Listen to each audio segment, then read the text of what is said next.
பகுதியை இன்னும் விஜயினுடைய தேர்தல் சுற்றுப்பயண வாகனம் சென்றடையவில்லை. அதாவது விமான நிலையத்திலிருந்து இதுவரை 4 கிலோமீட்டருக்குள்ளாகவே விஜயினுடைய தேர்தல் சுற்றுப்பயண வாகனம் கடந்திருக்கின்றது. கிட்டத்தட்ட 9:45 மணியளவிலே விஜய் திருச்சிராப்பள்ளி விமான நிலையம் வந்தடைந்து விட்டார். சென்னையிலிருந்து தனி விமானம் மூலமாக விஜய் வருகை தந்தார். விஜயை வரவேற்று அழைத்து செல்வதற்காக விமான நிலையத்திற்கு உள்ளாகவே ஆயிரக்கணக்கான தமிழக வெற்றிக் கழக தொண்டர்கள், அதாவது இளைஞர்கள் திரண்டிருப்பதை பார்க்க முடிந்தது. அதன் பிறகு அந்த தொண்டர்களை சுற்றிச்சூழ அவர் வருகை தந்திருக்கின்றார்.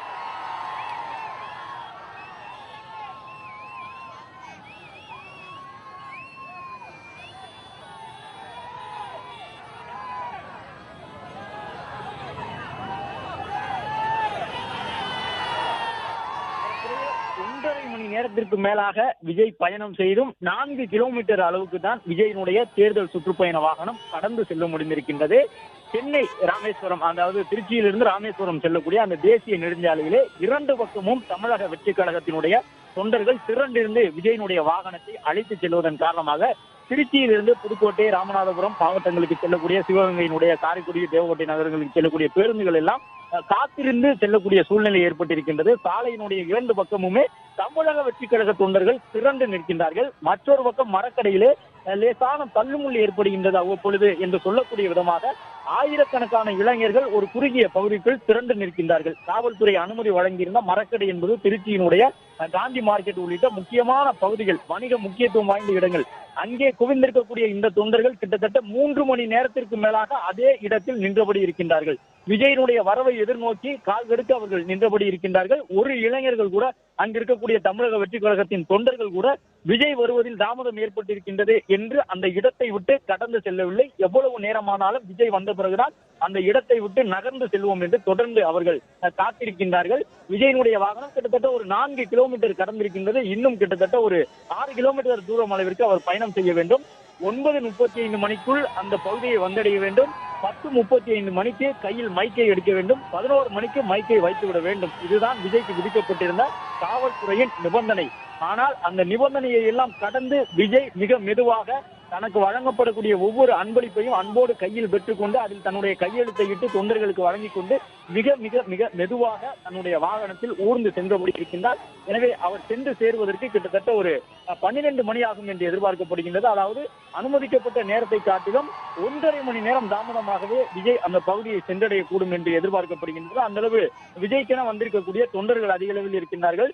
தொண்டர்களை அழைத்து வருவதற்காக தமிழக வெற்றி கழகத்தினர் வேன்களை பயன்படுத்தவில்லை. தொண்டர்களை அழைத்து வருவதற்காக அவர்கள் அங்கங்கே இருக்கக்கூடிய நிர்வாகிகளை பயன்படுத்தவில்லை. ஆனால் ஆயிரக்கணக்கில் தொண்டர்கள் வந்திருக்கின்றார்கள். ஆயிரக்கணக்கான பொதுமக்கள் சாலையில் ஓரத்தில் நின்றபடி விஜயினுடைய வரவை எதிர்நோக்கி இருக்கின்றார்கள். விஜய் என்ன பேசப் போகின்றார் என்ற எதிர்பார்ப்போடு திருச்சிராப்பள்ளியினுடைய மையமான அந்த மார்க்கெட் பகுதியிலே ஆயிரக்கணக்கான பொதுமக்களும் இருப்பதை பார்க்க முடிகின்றது. விஜயினுடைய அரசியல் உரைக்கு இருக்கக்கூடிய அந்த முக்கியத்துவத்தை உணர்ந்து கொள்ளக்கூடிய விதமாக இந்த கூட்டத்தை நாம் பார்க்கின்றோம். இது விமான நிலையத்திற்குள் இருந்து விஜய் வரக்கூடிய அந்த காட்சி. கடந்த ஒரு 1/2 மணி நேரத்துக்கு முன்பாக விமான நிலைய வளாகத்திற்குள் விஜயினுடைய வாகனம் வந்த பொழுது அங்கே தொண்டர்களுடைய அந்த உற்சாகம் எப்படி இருந்தது என்பது திருச்சியிலே தற்பொழுது ஆயிரக்கணக்கில் தமிழக வெற்றி கழக தொண்டர்கள் நின்று கொண்டிருந்தாலும் கூட மார்க்கெட் பகுதியிலிருந்து அவர்கள் யாரும் கடந்து செல்லவில்லை. அதே நேரம் பெண்களும் ஏராளமாக இருக்கின்றார்கள். அவர்கள் விஜயினுடைய வரவை எதிர்நோக்கி இருக்கின்றார்கள். ஏற்கனவே குறிப்பிட்டபடி விஜய்க்கு என பதிவாகக்கூடிய வாக்குகளில் கணிசமான வாக்குகள் பெண்களுடைய வாக்குகளாக இருக்கும் என்பது விஜயினுடைய மாநாட்டின் மூலமாக, விஜயினுடைய இந்த மக்கள் சந்திப்புகள் மூலமாக உணர்ந்து கொள்ள முடிகின்றது.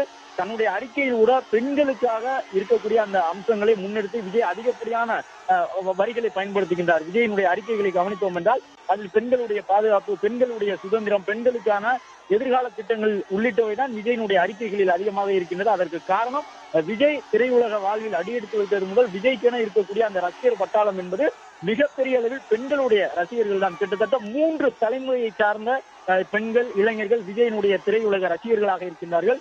அவர்கள் அத்தனை பேரையும் அரசியல் ரீதியாகவும் விஜய் கவர்ந்து கொண்டிருக்கின்றார் என்று சொல்லும் விதமாக விஜய்க்கென வரக்கூடிய தொண்டர்களுடைய கூட்டம் இருக்கின்றது.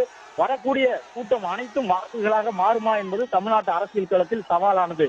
ஆனால் ஒருவேளை அந்த சவாலில் விஜய் வென்றால் விஜயினுடைய அரசியல் எழுச்சி என்பது 2026 சட்டமன்ற தேர்தலிலே மிகப்பெரிய தாக்கத்தை ஏற்படுத்தும் என்பது கண்கூடாக பார்க்கக்கூடிய ஒன்றாக இருக்கின்றது என்று அரசியல் நோக்கர்கள் பதிவிடக்கூடிய விதமாக விஜய்க்கென வரக்கூடிய தொண்டர்களின் கூட்டம் முக்கியமான 2 திராவிட கட்சிகளின் தலைமை வருகிறால் அதற்கு எவ்வளவு மதிப்பு இருக்குமோ, அந்த கட்சியினுடைய தொண்டர்களுடைய அந்த வட்டாரத்தில் எவ்வளவு உணர்வு பூர்வமான அந்த பிணைப்பு இருக்குமோ, அதே போன்ற ஒரு பிணைப்போடு தமிழக வெற்றி கழகத்தினுடைய தலைவர் விஜயை எதிர்நோக்கி தற்பொழுது அவர்களுடைய தொண்டர்கள் குவிந்திருக்கின்றார்கள்.